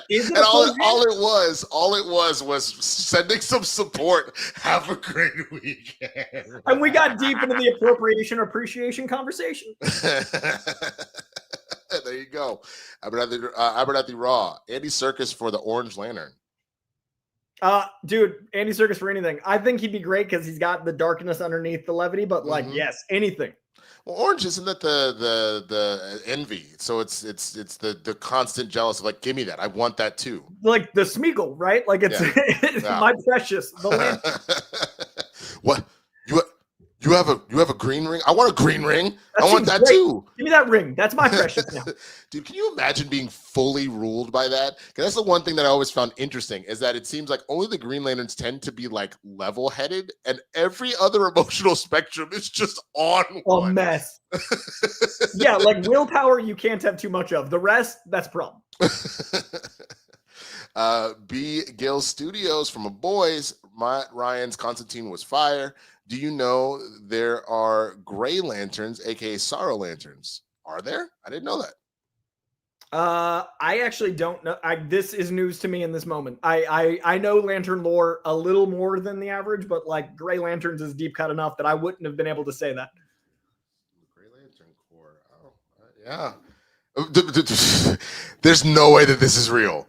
Maybe it is real, but hold on. I just need like in 4 comics ever? Dude, the symbol makes me feel like this is a joke. Because what I tell you, the minute I saw this, I had to stop myself from just busting out laughing. It is a sad boy doing like this, bro. What? Sorrow. Oh, man. In brightest day and darkest night. What does that say? Hold on. Ads. In brightest day and darkest night, gray storms can still ignite. Where injustice is done, my light will fight. Gray lanterns might. Huh. All interesting. Right. I very, very interesting. Okay. I did not know about this, but I guess I know now. Thanks for informing me, B. Gill. I did not know. I now have some gray lantern Googling to do. I know, right? All right. What else we got here? Also, B. Gill. Also, my film, The Dragonfly Dark Protector, came out today on here. Would be awesome if you guys checked it out. Yeah, throw a link in there somewhere, man. I'll definitely take a look. I would be happy to. Love supporting artists. Alan Smithy. Peter Stormare is my buddy and gave me money once. Wow. I stood in line at Ralph's behind Stormare. Someone left their change at the dispenser. He grabbed the change, shoved it in my hand, and said, "Here you go, buddy. True story." That's cool. I like that, dude. He's your buddy and he gave you money. That's fire. The journey of that story was delightful. And I like the context and then the thesis statement at the end. Luke TG11, howdy from the UK. Been to see a bunch of movies this past month. One of the highlights was Thunderbolts. While the movie has critical praise, why do you think it hasn't translated to the box office? Coy? I think it's a lot of things. I think it is being advertised as Thunderbolts, I thought was really, really respectful and brave. But I think, if it was called New Avengers, it would have done better. I think that there is a bit of fatigue that I now believe in to a scale of like impacting stuff. I think that people felt like these were characters from the TV shows and one of the movies that didn't get received as well, getting a sequel. Because this was effectively a Falcon Winter Soldier and Black Widow sequel. And I think that that's an element. I also think I think it's one of the best ones in years. I think it's so good. I don't think it's the best since Endgame, which is the buzzy thing to say, but I think it's one of the best since Endgame. I unfortunately think that that's not enough to get butts in seats anymore. So I think that the comic book built-in audience is a different size. Like it's not a default 100 million, like those numbers have changed. And I think that streaming has really affected negatively the movie theater experience. I think people are like, in 2 months it'll be on Disney Plus. And I think that's hurting us. So I think it's a combination of Disney's own streaming service. I think it's a combination of people not going to the theater. I think we should also, and this is not going to be taken well, but I think sometimes it's the audience's fault. Like, I think that sometimes when something goes wrong enough times, we need to look at user error. And like, if enough people get hurt using something, they need to realize that it's the problem of the consumer. I think when I go to the movie theater with the public, I have to deal with the public, and I don't like the public very much anymore. So like, I can see people not doing that. Like, I don't want to sit around a bunch of idiots that have no social skills. I don't want to be around people talking the whole time. I don't want to deal with like the average movie goer, if that's the community I'm in. And a lot of people, it used to be like a small faction of the community, and then bigger and bigger and bigger. And now going to the movie might feel like a hassle. So if you've got that on top of waiting 2 months, I think we lost social skills in the pandemic. And then I think the internet accelerated that. And I think entitlement accelerated that. And I think, open the schools.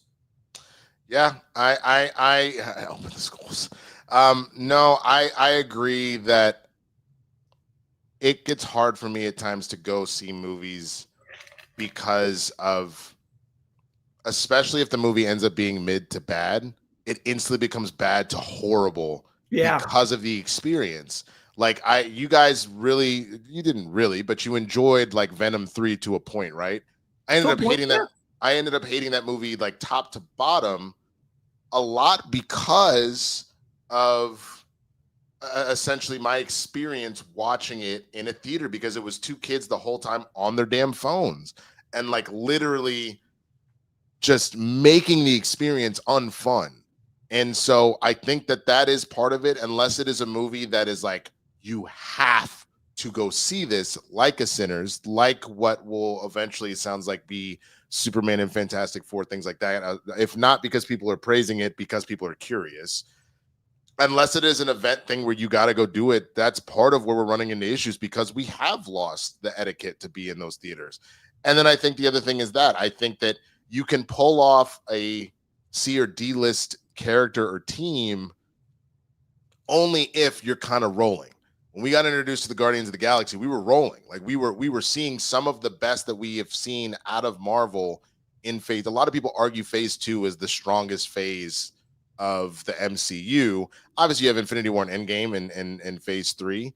But with Winter Soldier, what that first Ant-Man, Guardians being the sleeper hit it was, like there was a lot to be loved in that second phase. So you're not in a place of consistency right now. So even if the movie is good, you came off of a moderately temperate Brave New World where people are like, okay. You know what I mean? That doesn't get people hyped to go then see one team they've never heard of.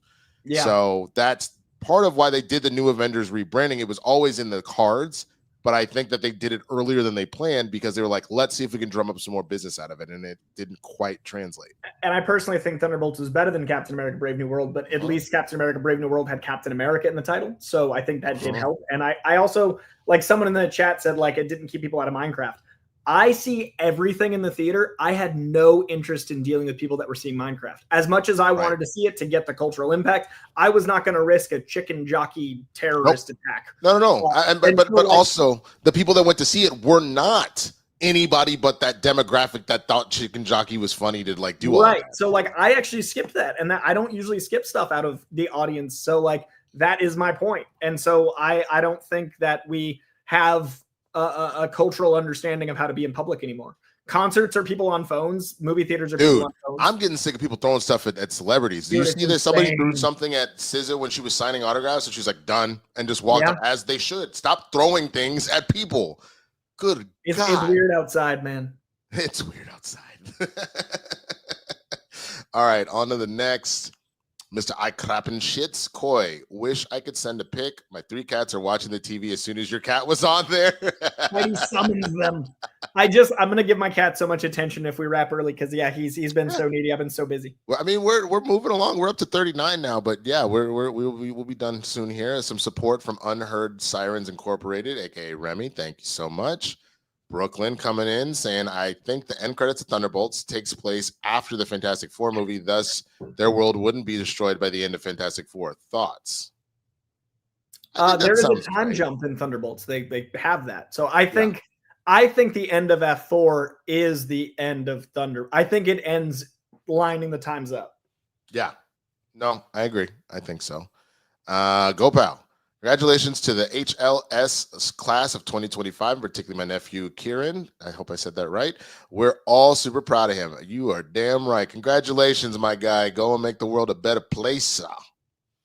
Simon section. Well, excuse me, princess. The Link cartoon. Yes, that is very much how I remember that show.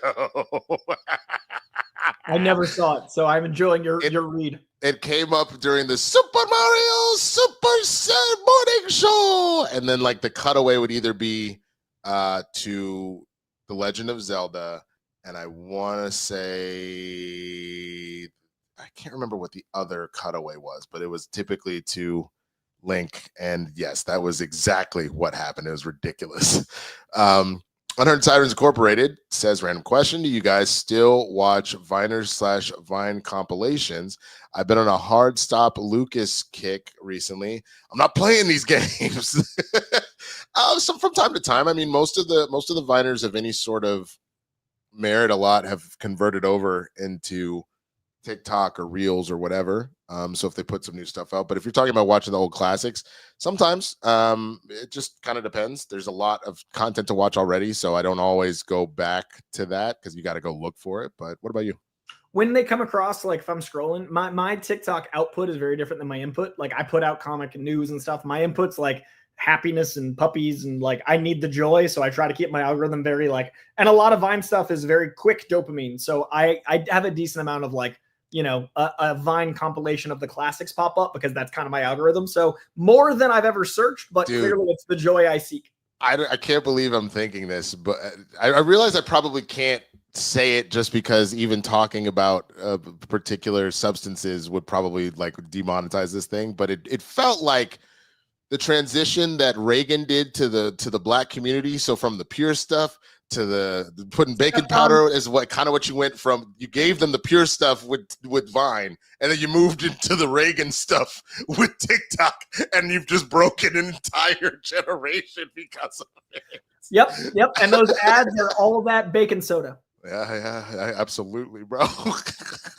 Mild-mannered comic nerd. Hey guys, just finished Forever on Netflix, and Steph mentioned the lead character could play Miles, which she's not wrong. I don't know Forever. I don't either. I'm sorry, but I think we're getting Miles sooner than later. I think so too. Forever, Netflix. Oh yeah. If we're talking about, it depends on which one, because there's just the photo of this. I think this is Michael Cooper Jr. Though I could also see this. It looks like either this Xavier Mills or Niles Fitch guy. All three of these cats look like they could actually do it pretty well. I just don't know how old these kids are. So, but yeah, I'd be here for it. Gopal comes back in, said, got 4 or 5 issues of the Tom King Wonder Woman on the plane, and it's interesting, but not what I was expecting. I personally love it. It's really aggressive. I really like how like it moves, but it's also like pulls no punches. It's in DC. It's very aggressively look at the world. This is how it's failing us, and I think that's Wonder Woman. So I really love that run personally. Yeah, for sure. James Clark. Hoping Chris H's post is a red herring, considering the rumors they were looking at directors for Thor 5. I think it's the opposite. I think they are no longer doing a Thor 5, and that was like the resignation of like, all right, I'm done with Avengers. Like Avengers Secret Wars is my last hurrah. We've decided on that. Like, I mean, it feels to me like it's not the end of the character. It's the end of Chris seeking more of the character. I think we're going to get him through the next 2 movies, but I think that might not mean a Thor 5. Yeah, I could see that, honestly. Brooklyn, rumor is end credit scene in 4 is Sue finds out Doom is sitting next to Franklin's crib just chilling. That's why I asked my previous question. Ooh, I'd be furious. I would be popping a damn force field bubble in his brain immediately. I don't know why Sue didn't do that earlier. Just end it. Just pop his little brain. Just do they the don't damn kill. thing. I know. But at what cost? And that's what One World Under Doom is all about. I know. Derek Johnson, top 3 finishers in rap beefs. Kendrick's Not Like Us, Nas's Ether, Eminem Smack You. What's on your top list? I mean, definitely Not Like Us. That was ironically, that wasn't even the best diss track of the whole thing. It was definitely Euphoria. I would honestly say that Not Like Us is kind of at the bottom. It goes Euphoria, almost in order: Euphoria, Meet the Grams, and then Not Like Us. But Not Like Us had that special sauce to become a pop culture phenomenon. Also, yeah, it's a club. Like, there's not a lot of club hate. Which is kind of what he said. He said he was like, "Oh, I can't do pop dance music to diss you. Watch this, bitch." Yeah, like that song is Kendrick showing he can be Drake, but Drake can never be Kendrick, and I love that about it. And dude, not to ruin a moment of the track list, but Euphoria Live is insane. I'm so excited. It changed my DNA a little bit. Like, I felt changed leaving. But I would say Euphoria. I'm gonna go Hit 'Em Up. I do Hit 'Em Up at karaoke as much as I can, which gets various results. You also have to be really careful while you sing it, bro. I do it as a duet with my fiance. Oh no, you didn't do the thing that my middle school teacher did you? It's her favorite, and I love that it's her favorite because it gets me to be like, I'm going to do about a third of this, but I get to watch my favorite person be so angry at the world. Like, it's the best. It only because I think you know this story. When I was in middle school, bro, there was like 3 black kids in this class. I was at a private school in Texas, and we were reading Huckleberry Finn. The teacher goes, "All right, so there's going to be some language in this book that we can't." I know where this is going. So here's what we're going to do.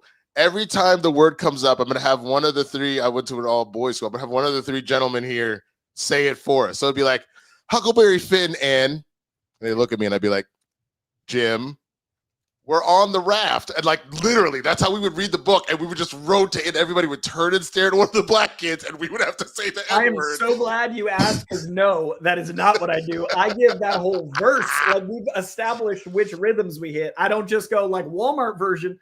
No, that would be the last. It was not great. Song. I would also be not getting married next year. We duet, so there's beats, and those beats are specific. That said, for me, it's Euphoria, Hit 'Em Up, No Vaseline, then probably Not Like Us. Like, that's probably my top 4. But if I guess it was finishers. So like it ended the beef. Got it. Okay, so finishers, I still think Vaseline should be in there, and I think Hit 'Em Up should be in there. Yep. Hit 'Em Up, Vaseline, Not Like Us. I mean, Ether is fantastic, but definitely Hit 'Em Up. Like, Not Like Us fully, I think at this point, because there has never been a beef song to ever do what Not Like Us did. Won all those Grammys, top of the charts for like 13, 14, 15, not just the hip hop charts, all of Billboard for months. Yeah. And that's in a world where it's Sabrina Carpenter and Taylor Swift and Beyonce are all just hold number one spots nonstop, man. Yeah, not like us had reached the top of the throne there for sure. All right. Luke, TG11, another one for Schnepp. Thank you so much. Appreciate that. Rest in peace, King of the Sweaties. Dirk Johnson, first comic character you fell in love with? Probably Batman. Yeah, probably Batman. Spider-Man for me. Spider-Man. Dirk Johnson, as long as Superman gives me Iron Man 1 vibes, I'm satisfied. Doesn't have to be Endgame, but it does have to feel like a start for me. I agree with that. Give me. Let me walk out feeling like I just saw Iron Man 1 because I was hyped at that Iron Man 1, bro. Yeah, that changed so much for me. Especially to end on that line, I am Iron Man. Woof, that was crazy. Dirk Johnson, can you both cook? Exceptionally well. I'm very good, though I have to be honest. Like, I know that my my lady, her mom wasn't as good of a cook, she had told me, so it became a paramount for her to do that. And I feel like we were probably on even ground when we first met. She has far surpassed me because she loves to experiment so much, and she is so good at making so many different things now. I am very decent. I make my stuff well, but I'm not good at like learning new recipes. Like, I'm really good at what I do, but I'm not a creative as I wish I was. I'm very, very good at making new drinks. Just from all the years of bartending, I'm very, very good at flavor profiling stuff. And like, I am a very good cook. And part of that is my mom told me at a young age, like, I would be playing video games. She's like, get your little ass in here. You ain't gonna fall in love with no woman because you know how to cook. You gonna learn to cook your damn self. So like, I very much know how to throw down, but I gotta give my lady credit. She is really the master in the house now. Oh my God. She is the queen of cooking at this point. Let me change that real fast. Oh my God. Okay, Derek Johnson, I'm throwing random questions at y'all. What's your favorite candy? Either Sour Patch Kids or Sour Warheads. I love sour candy. I like Twix a lot. I'm a chocolate guy. Twix, Kit Kat, Milky Way, Snickers. Yeah, those are go-tos. Good word. Awesome. And appreciate all the random questions, Derek. Thank you. James Clark, been watching since Heroes for Schnepp. Thank you so much, James. I really appreciate you for that. Matt Krugman, Coy, I saw MGK and Avril Lavigne with Avril Lavigne and Ian Dior in Atlanta. Insanely good show. Also to hear that he's a nerd too. And Winston Squirrel Stampede, baby. As someone who was assaulted by a squirrel recently, I reject that. So you would really hate if Squirrel Girl just showed up at Disneyland. I will also respect that Squirrel Girl would defeat Doom because that sucked. But I think MGK as a nerd is something people need to give him more credit for. I think him as a dude, him as a father, all those things. I'm not saying he's a better rapper than Eminem. I don't want that on record incorrectly. I do think he's an incredible dude, and I think he's a great rapper that doesn't get his flowers enough as a rapper, as much as I don't love the pop stuff. Eminem, I consider, like, I think he's comfortably in the top 3 conversation. He's my personal number 1. But, I mean, Eminem and MGK are both titans, but Eminem's like, there's a tiered level where it's like Eminem. You don't follow football like that, but I would be like, if we're just talking about rappers in general, like Eminem is in the category of the Lamar Jackson, the Josh Allen, the Patrick Mahomes, the Joe Burrow, like the top of the tip top. Whereas, I knew some of those names, so I know they're big. Okay, there you go. Whereas like MGK is like, when he was at his peak, would be like a Justin Herbert, a Dak Prescott, the guys that are like, they got some talent in there, but there are definitely people that are light years ahead of you in that regard, but you're still in the mix for like some like solid bars and whatnot. So all right, Derek Johnson coming back, movie Conspiracy. Urs Mowgli from manga. I never saw Gremlins. Mogwai? Never saw Gremlins, so I don't know. You should. Our baby Ewoks that made it to Earth. Ask yourself, you ever see a baby Ewok get wet? I have not. You have a point. You got a point, and I enjoy this throwback to 80s lore here. Yeah. Also, damn, we blow it up. We have 56. Look, we technically have 20 minutes, so if you guys are able to get us to 223. I don't know if we're going to quadruple this, but we're killing I don't know, but we do got to get out of here at once. Yes, we do. I do too. I have to get to work. The Ill Yankee, a third for the Sweat King. Thank you. Long live John Schnepp. Continued thanks and blessings to you, brothers. Appreciate you, man. Thank you. Derek Johnson coming in with the support. Thank you so much. Derek Johnson coming in again. Watch out for those indigo lanterns. Super crazy. Yeah, you got to be careful. Derek Johnson coming in talking about mustard, which, okay, here's this. Mustard? It's funny, but it's like, I'm like, come on. And you're going to hear it soon. I'm so excited. Let me know how the concert goes for your experience. Oh, absolutely. Hot dogs and relish. I came today to spread some joy and support. I appreciate it, Derek Johnson. Absolutely. And then Matt Krugman goes, is mayonnaise an instrument? Mayo on the beat. Oh, and then it's like, all banjo, all like tambourine, the whitest instruments. It's all what is the accordion? Yeah, accordions and like cello and the bagpipes. Buns. Yeah, everybody loves some good buns. That's real. B Gill Studios can't share the link in the chat. Sorry about that, man. All right, we'll figure it out, man. Tell us what to search for, B Gill, and we can figure that out. Old Man Mike, Winston, thoughts on Ultron? Also Koi. Yep, I was mentioning that before. Looks like I probably won't have time to play with it now, but I will after Blurds this evening. I will be streaming. So if you guys want to see me check out Ultron in real time, definitely twitch.tv/theswaggyblurred. Derek Johnson, there's love flowing in the chat today. Feel it, absorb it, smell it. Eagles don't fly with chickens and peacocks don't strut with turkeys, babies. I've never said that, but I might be stealing that. The only thing I don't really like, I like where this went. Like it started good and ended even better. Eagles don't fly with chickens and peacocks don't strut with turkeys. That's hilarious. That sounds like an old school. I'm in my uncle era now, my unk era. Like that sounds like some shit I would say to my nieces and nephews. Come on now, you know eagles don't fly with no chickens and peacocks don't strut with no turkeys. Come on, you better. Derek's always had wisdom, but I'm seeing a different side of wisdom. I mean, I've talked about this. Some people are like, man, why he be acting so different? I was like, well, have you ever heard of code switching? It's something that black people do all the time. And there's a certain that like all people do it. If we're honest, you don't talk to your parents the same way you talk to your boss, you talk to your girlfriend, that you talk to your boyfriend, that you talk to, you know what I'm saying? And that's just something that black people do more than most, is because we understand that there's layers to this. Derek Johnson, support. Go Pal. Wonder Woman, this felt particularly topical. Yep. Why? What happened with Wonder Woman this week? It's talking about, edging towards fascism and the part of the problems therein. And this comic's written 6 months to 12 months ago, depending on how things go. And you should read the Wonder Woman run. Is this Absolute Wonder Woman, or this is the standard title right now? The main title is hyper political. Okay. It's set in DC and it's something special. Okay, I'll check it out. Support. Thank you, Derek. Finishers, Winston. Finishers. It can't be all the songs. It's got to be the one that ends the beef. I know. I was the one that told Coy that. Get out of here. And then I got my other two. Absolutely. Go Pal. Let's keep it going since I missed a couple of days. Appreciate it. Derek Johnson coming in again. Thank you so much. Marcus M. Since James Gunn likes lesser known characters, do you think we'll get any characters from Milestone Comics? If we don't get Static, we riot.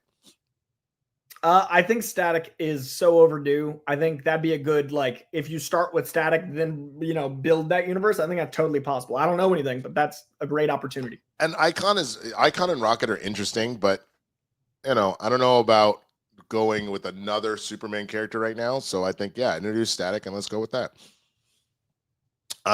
Calvin Severo Panjo with a very large donation. I don't know exactly what that translates to, but I know that pink color is a big deal. Koi, people usually say that comic stores are a place for all, but as a gay man, it's rare to find an LGBTQ comic at a store. I feel most of them are regulated to libraries. I never felt welcome at one. You have any impression on this? Thanks.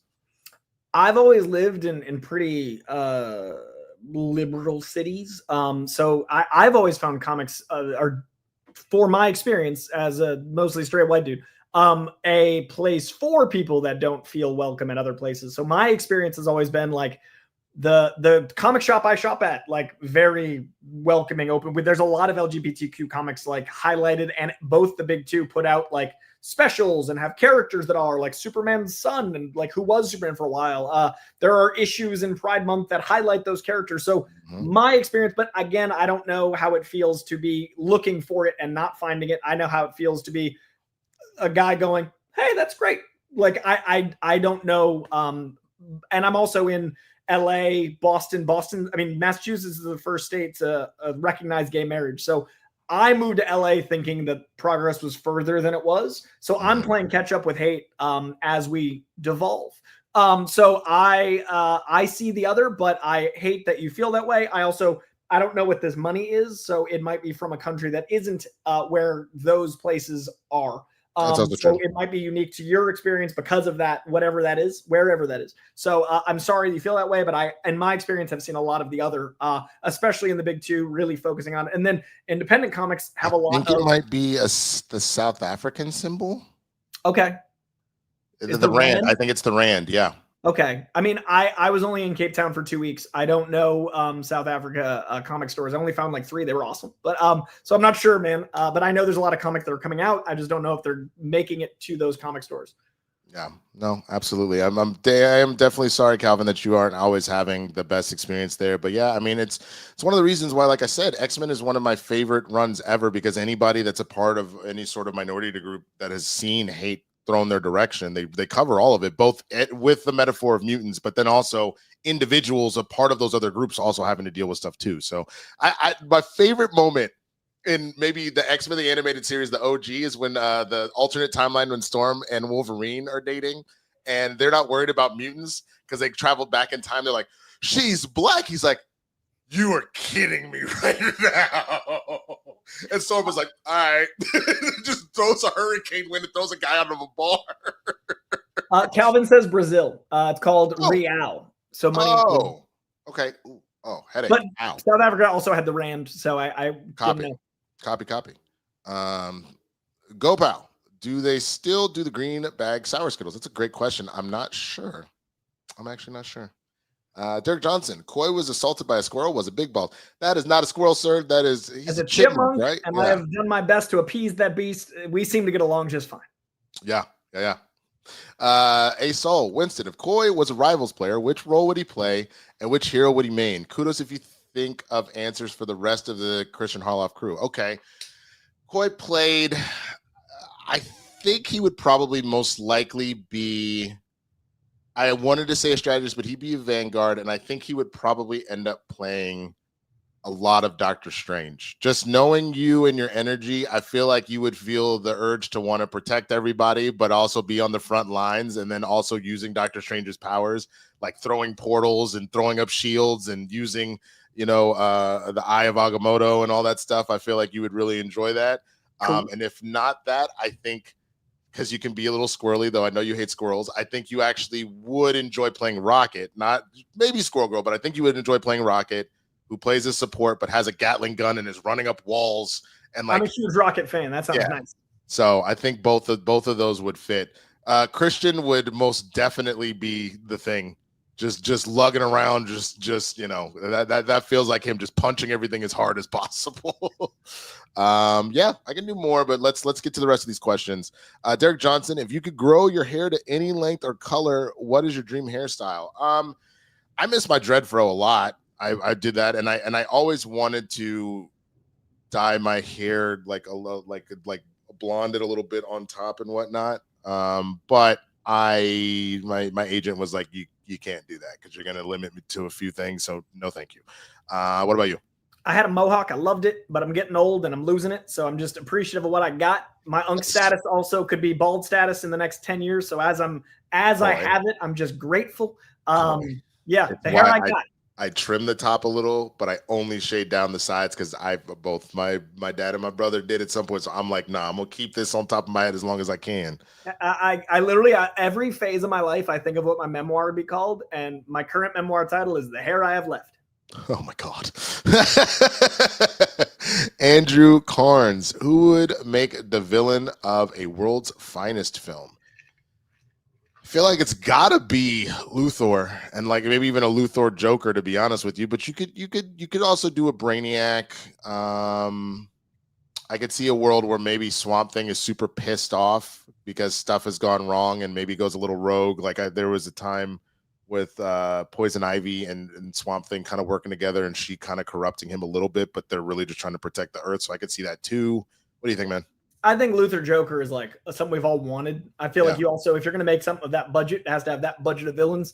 So I feel like on the finance side, Luthor Joker, but I'd love to see Poison Ivy get her flowers, pun intended. And I think that would be a global scale thing. So something like, a big event having multiple villains, but the core two, I think would be them too.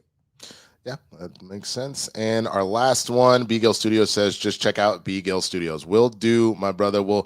Y'all, it has been awesome. We still found a way to do the full 2 hours. We appreciate you helping us get to 60. That was crazy. Absolutely nuts. Thank you so, so much for that. Coy, one more time, tell them what you got going on, man. Hunt me down on YouTube at Coy Jandro for all of my comic, movie, TV reviews, and news stuff. Hunt me down at DC High Volume over on DC's YouTube. Hunt me down at DC Studio Showcase over on HBO's YouTube. Hunt me down at Real Rejects every single week, 3 to 4 videos a week. Hunt me down on Coycast wherever you stream your palates. Hunt me down on Patreon if you want to see my letter rating for every movie and comic I read or watch. And hunt me down on various red carpets trying to stay awake because I do too many jobs. That's what's up. And you already know what it is. You can find me at youtube.com/theswaggyblurred, twitch.tv/theswaggyblurred. I'm going to start separating out my gaming streaming. I'm going to really just stick that to Twitch, and then any of the talk stuff I'll keep on YouTube just because it's killing my algorithm. So tonight, again, twitch.tv/theswaggyblurred. I will be playing some Rivals this evening, so definitely come and hang out. But before that, 5 p.m. Pacific time, youtube.com/blurredsinthehood, twitch.tv/blurredsinthehood. We will be doing a special episode at 5 p.m. Pacific, so don't miss that. You can see Spill the Tequila on Tuesdays, and I'll be back here next Friday. That is going to do it, ladies and gents. So thank you so much to everybody that, came through and let us do our thing. Y'all take care of yourselves, and we're going to get out of here, man.